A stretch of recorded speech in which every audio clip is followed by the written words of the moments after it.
Assalamualaikum warahmatullahi wabarakatuh. Perkenalkan, nama saya Septia Izni Fauzia dari Prodi Manajemen.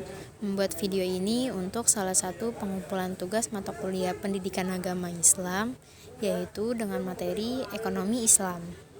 Nah, di sini saya mau membahas tentang pengertian ekonomi Islam, prinsip ekonomi Islam, ciri-ciri ekonomi Islam, asas-asas ekonomi Islam, pendekatan ekonomi Islam dalam mengambil keputusan, dan apa aja sih perbedaan ekonomi Islam dengan ekonomi modern. Nah, yang pertama, pengertian ekonomi Islam. Apa sih ekonomi Islam itu?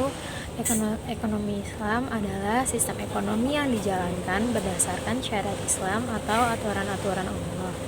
Nah, sistem ini bertitik tolak dari Allah, bertujuan akhir pada Allah, dan menggunakan sarana yang tidak lepas dari syariat Islam. Nah, ekonomi Islam dalam segala kegiatan ekonomi yang dilakukan manusia harus sesuai dengan ketentuan Allah, baik dalam hal jual beli, simpan pinjam, maupun investasi. Nah, dalam Islam, kepemilikan harta sepenuhnya adalah milik Allah, sementara manusia sebagai khalifah atas hartanya tersebut. Nah, selain itu juga Islam melarang manusia untuk melakukan tindakan maisyir, gharar, haram, zalim, ikhtikar, dan riba.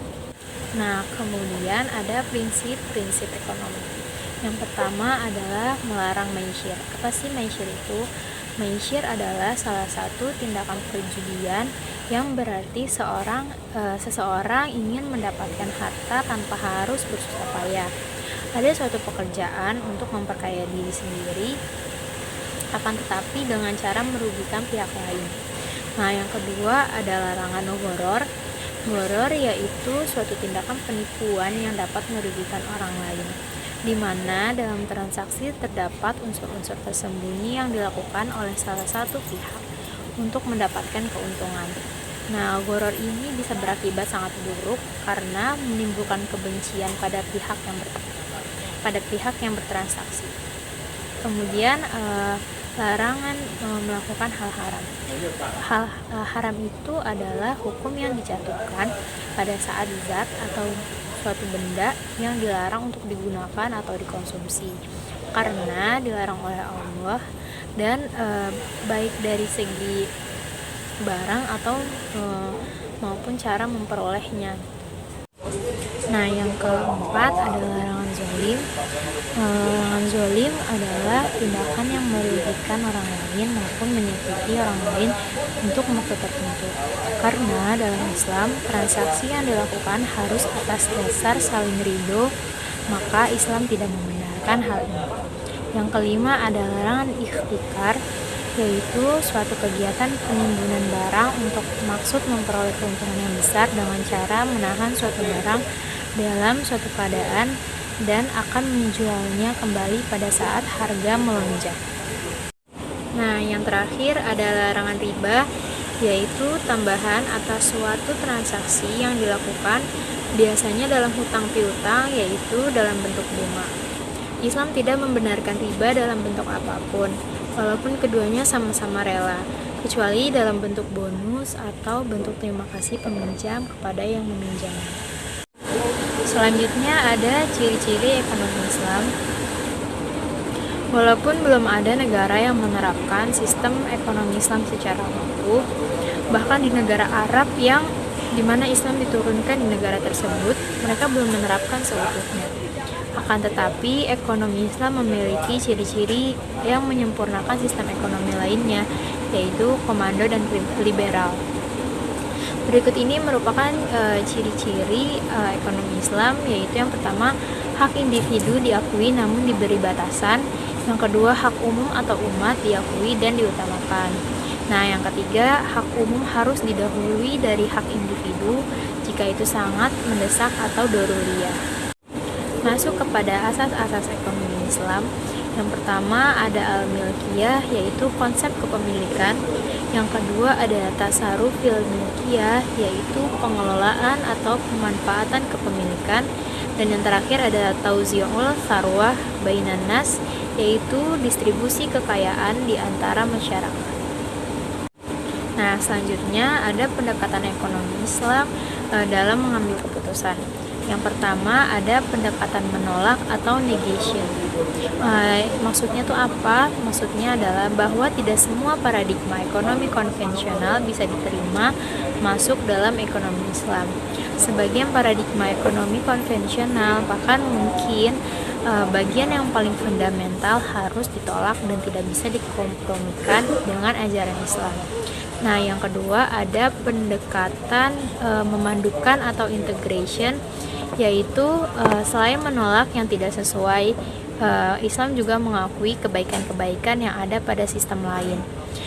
Ekonomi konvensional yang tidak bertentangan dengan ajaran Islam mesti diterima oleh ekonomi Islam, karena integralisme merupakan salah satu unsur dari Islam.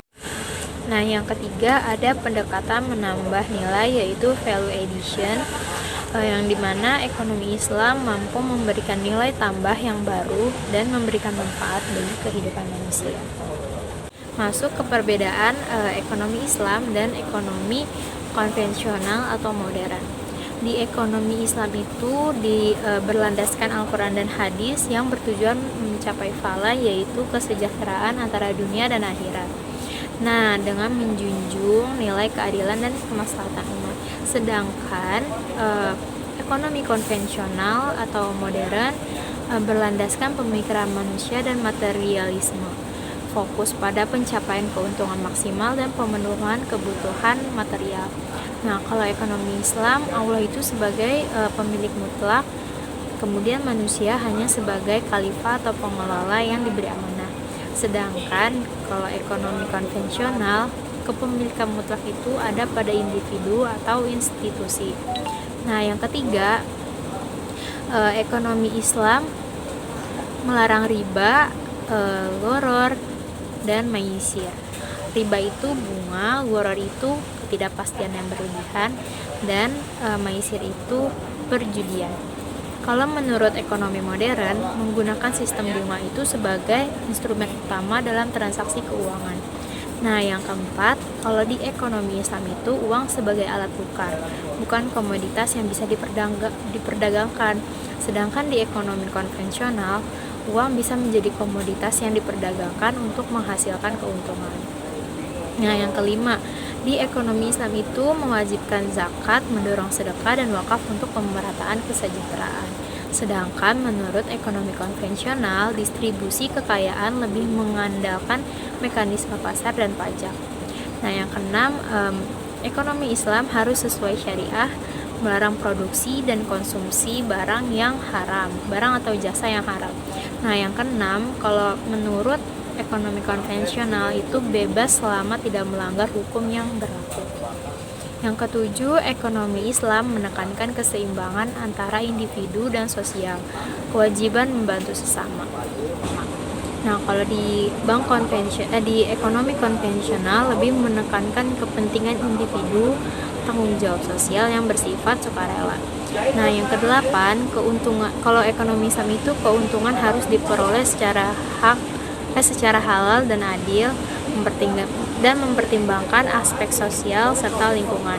Nah, sedangkan menurut ekonomi konvensional fokus pada memaksimal keuntungan finansial. Nah, kalau di ekonomi Islam itu pemerintahan berperan aktif menjamin keadilan ekonomi dan penerapan prinsip syariah. Sedangkan di ekonomi konvensional, peran pemerintah itu lebih terbatas, lebih mengandalkan mekanisme pasar. Terakhir, ekonomi Islam itu pengembangan sistem harus tetap dalam koridor syariah, sedangkan ekonomi konvensional pengembangan sistem lebih fleksibel dan mengikuti perkembangan zaman. Nah, mungkin hanya itu yang bisa saya sampaikan dan jelaskan. Kurang lebihnya mohon maaf. Terima kasih. Wassalamualaikum warahmatullahi wabarakatuh.